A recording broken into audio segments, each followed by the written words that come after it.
Hello, नमस्कार। मैं सुभाष कुमार मिश्रा आप सभी का स्वागत करता हूँ थर्मोडायनेमिक्स सब्जेक्ट में। जैसा कि आप लोग स्लाइड पे देख रहे हैं कि यूनिट 1 आपका कंटेंट कवर कर रहा है कि review of fundamental concept and definition.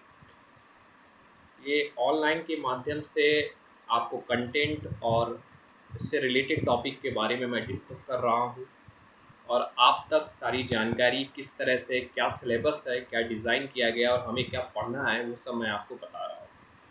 देखिए, जो यूनिट 1 फर्स्ट है बेटा, कि उसके तहत हम बेसिक कंसेप्ट के बारे में स्टडी करेंगे। कंट्रोल सिस्टम क्या होता है, टाइप ऑफ सिस्टम क्या है, कंट्रोल वॉल्यूम क्या है, surroundings, boundary, universe, macroscopic, microscopic and so on, कि इनएग्जैक्ट प्रॉपर्टी क्या है, साइकिल क्या है, वर्क क्या है, ठीक है। ये यूनिट 1 की एक बेसिक्स नॉलेज है जिनको लेके हम यूनिट 2 में बढ़ेंगे, क्योंकि टर्मिनोलॉजी वहाँ यूज होगी। यूनिट 2 के कुछ कंसेप्ट हम लेंगे, जैसे आप वहाँ पे हीट इंजन, हीट पंप को लेके हम लोग एंट्रोपी के पार्ट्स पे स्टडी करेंगे और फाइनली जाके हम पूरी थर्मोडायनेमिक्स का एक ब्रीफ खत्म कर पाएंगे। सो ओवरऑल हम ये कह सकते हैं कि what is the need of this subject. तो हमारे ये सब्जेक्ट रखने का तर्क है तो to learn about the work and heat interaction. हमारे पास एक ये पता चल पाए कि वर्क और हीट इंटरेक्शन का क्या पार्ट है हमारा, and balance of energy between system and its surrounding. हमारे सिस्टम और सराउंडिंग में कितनी एनर्जी की जरूरत है, क्या एक बैलेंस हम लोग कर पा रहे हैं या वो कैलकुलेट कर पा रहे हैं, उसकी चीज। To learn about application of first law of various energy conservation devices. If you know the uh, energy conservation law, energy neither created nor destroyed, it can be transformed from one form to another form. इसके base पे हम उसको study करेंगे कि क्या वहाँ thermodynamic applicable है, वो कैसे हम फॉलो अप कर पाएंगे कि एनर्जी ना क्रिएट हो ना डिस्ट्रॉय हो, वन फॉर्म से दूसरे फॉर्म पे आप कर दें। तो ये एक ऑब्जेक्टिव है इस सब्जेक्ट का जिसके तहत हम लोग देखते हैं। तो फिर ये हमारे सिलेबस है, जो हमारा सिलेबस प्रोवाइड करता है यूनिवर्सिटी हमें कि यूनिट 1 के तहत हम क्या पढ़ेंगे। तो यूनिट 1 का भी हमने सिलेबस आपको दिया है, वो आपका सिलेबस है जिसको मैं एक एक पॉइंट आपको हर पीपीटी के माध्यम से आपको डिस्कस करूंगा। So that's why the definition of thermodynamics. कोई भी सब्जेक्ट बेटा पढ़ने से पहले दो चीजें मैं जरूर डिस्कस करता हूँ। ये सब्जेक्ट इंट्रोड्यूस क्यों किया गया और ये इसका इंट्रोड्यूस करने के कारण इसका नाम क्यों इस तरह का रखा गया। सो दैट्स वाई आपसे कौन कहा जाए थर्मोडायनेमिक, जैसे आपने पहले फिजिक्स पढ़ी और वहां पे न्यूटन रिंग्स का डिस्कशन था। So what is the aim of what is the role of Newton rings in surrounding, what is the role of Newton गॉब्सन मेथड, या कोई और भी तरीके के आपने जो मैथोलॉजी पढ़ी, मैथ में आपने पढ़ा डिफरेंशिएशन, तो उनका रोल क्या है हमारे लाइफ में, हम क्या उनको रोल लेके क्या आगे हमारा यूज होगा या नहीं होगा, ये हमें देखना है। तो थर्मोडायनेमिक्स भी देखिए क्या है। आपने मैंने कहा कि thermodynamics is a branch of science which deal with the energy. एक ब्रांच ऑफ साइंस है जो डील कर रहा है एनर्जी के बीच में। अब एनर्जी देखिए, आदर it is energy is a thermal energy, kinetic energy, potential different type of the form of energy. लेकिन हम जब बात करते हैं कि work and heat is an also be a type of energy, so that's why work और heat की बात हम पूरे थर्मोडायनेमिक्स में इस जगह करेंगे।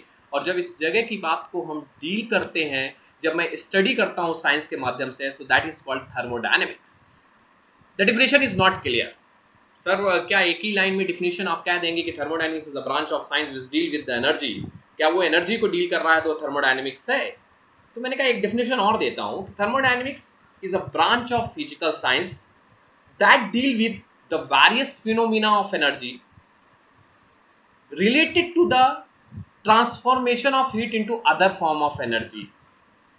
फॉर एग्जाम्पल एक गाड़ी का इंजन है, इंटरनल कंबक्शन इंजन, क्योंकि इंटरनल शब्द इसलिए लगाया क्योंकि उसी के अंदर फायर हो रही है, आप आउटसाइड द फायर नहीं कर रहे हैं। इंटरनल कंबक्शन इंजन है, जैसे आप गाड़ी चलाते हैं तो एक इंटरनल कंबक्शन इंजन के अंदर ही फायर हुआ। और इन ऑटोमोबाइल और अ गुड एग्जाम्पल है हमारे लिए।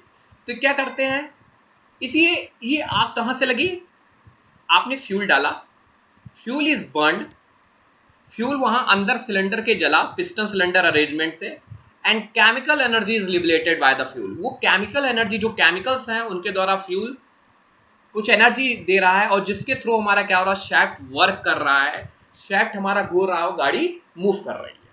सो थर्मोडायनेमिक्स का इस एग्जांपल को फिर से देखें कि जो गाड़ी है, आपने गाड़ी में फ्यूल डाला और फ्यूल डालने के बाद वो fuel arrangement piston cylinder arrangement के तहत गया, आप आगे भी पढ़ेंगे, तो पिस्टन सिलेंडर अरेंजमेंट के तहत गया, वो कंप्रेस हुआ और कंप्रेस होने के बाद उसमें एक फायर क्रिएट हुई।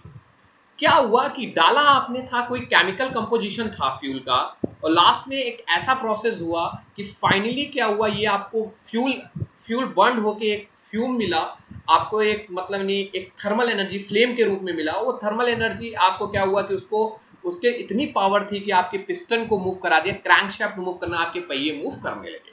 तो कितना पावर जनरेट हुआ फ्यूल डालने पे, वो कौन तुम्हारी स्टडी करेगा, वो स्टडी करेगा थर्मोडायनेमिक्स।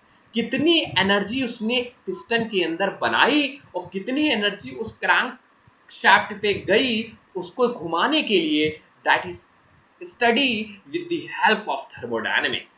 हम थर्मोडायनेमिक्स के माध्यम से इसको बेटा पढ़ सकते हैं, और कोई अनदर रोल नहीं है जिसके माध्यम से। So that is, I am say that कि it is a branch of science. तो एक डिफिनेशन पूछा जाए कि what is a thermodynamics sir, तो thermodynamics is a branch of science which dealing with the transformation of energies. Its energy is ना heat energy और work energy, कितना हमें वर्क करना पड़ा वहां पे और कितनी हमारी हीट लिबरेटेड हुई।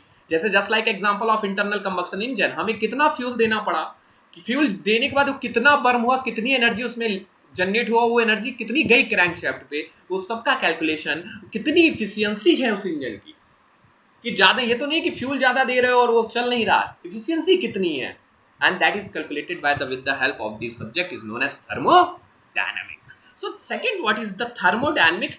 That is a clear objective of thermodynamics. We study with the interaction of the energy and the surrounding system, and surrounding में interaction पढ़ेंगे कि एनर्जी कैसे लिबरेटेड है, क्या उसका इफेक्ट है, ये सब चीजों को आगे एक चीज है। तो व्हाट इज द, बार बार मैंने शब्द को ले रहा हूँ, सिस्टम क्या है, सराउंडिंग क्या है, यूनिवर्स क्या है।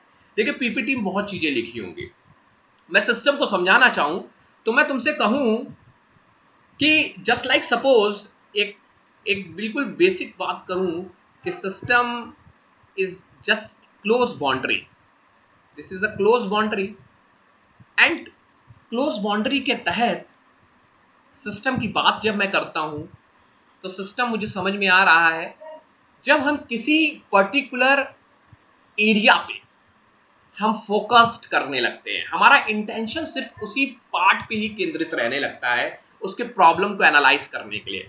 सर नहीं समझ में आया, मैंने कहा एक इंजन है, हम बस पिस्टन सिलेंडर अरेंजमेंट की बात करते हैं, हम एक उसके अंदर देखेंगे कि फ्यूल कैसे बर्न कर रहा है, पिस्टन कैसे वर्क कर रहा है, सिर्फ उतनी बात की बात करेंगे, हम बात नहीं करेंगे पूरी गाड़ी की।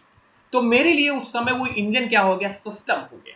मेरे लिए वो इंजन इस समय क्या हो गया, सिस्टम हो गया। फॉर एग्जाम्पल लेट अस, मैं दूसरा एग्जाम्पल देता हूं कि मैं एक क्लासरूम में पढ़ा रहा हूं और क्लासरूम में मान लीजिए 20 स्टूडेंट हमारे बैठे हुए हैं, तो मैं सिर्फ फोकस कर रहा हूं 20 स्टूडेंट पे, मैं फोकस कर रहा हूं और मैं सिर्फ उन्हीं के ऊपर अपना ध्यान और अटेंशन फोकस करके सिर्फ मैं स्टडी करना चाहता हूं कि उनकी प्रॉब्लम क्या है, उनको मुझे क्या पढ़ाना है। मैं नहीं कोशिश कर रहा हूं कि बाहर क्या हो रहा है, सिस्टम के बाहर क्या हो रहा है, मैं इसकी जानकारी नहीं लेना चाहता हूं। मैं सिस्टम के सिर्फ अंदर की बात कर रहा हूं, मतलब सिर्फ मैं कुछ एक बाउंड्री बना दिया, क्योंकि क्लासरूम की भी एक बाउंड्री है। तो सिर्फ हम जब किसी पार्ट की बात करते हैं, किसी मशीन के छोटे से पार्ट की बात करते हैं, जब हम उस पर बात करने, पंप, हम पूरे पार्ट की बात नहीं करेंगे, सिर्फ इंपैलर की बात करेंगे कि उसके अंदर क्या हो रहा है। पंप, ये नहीं कि पाइप कहां से पानी ले रहा है, वो तो एक सेकेंडरी मैटर है, हम सिर्फ ये देखेंगे वो इंपैलर कैसे चल रहा है और पानी को ऊपर ला रहा है। So that is the my system. तो what is the system? System is defined as quantity of matter और रीजन इन द स्पेस। कोई भी मैटर हो सकता है, क्लासरूम एक स्पेस ही के अंदर है। इंडस में हम लोग एक क्लासरूम के अंदर बैठे हुए हैं, तो मेरे लिए एक सिस्टम है, और जब हम प्लेग्राउंड में चले जाएंगे तो मेरे लिए सिस्टम नहीं, क्योंकि वो सराउंडिंग के इंटरेक्ट के बाद उसके बाहर सारी चीजें हैं जो सराउंडिंग। तो मैटर और region in space upon which attention is concentrated, upon which the attention is concentrated, हम सिर्फ फोकस करते हैं उसी सिस्टम पे। जब मैं आपको पढ़ा रहा हूं तो सिर्फ मेरा फोकस सिर्फ आपके ऊपर 20 लड़कों के ऊपर है, मैं और रश लड़कों के ऊपर नहीं कर रहा हूं, क्योंकि मेरे क्लासरूम में 20 ही लड़के हैं सिर्फ, और सिर्फ मैं 20 के ऊपर जब फोकस करके आपको पढ़ा रहा हूं तो मेरा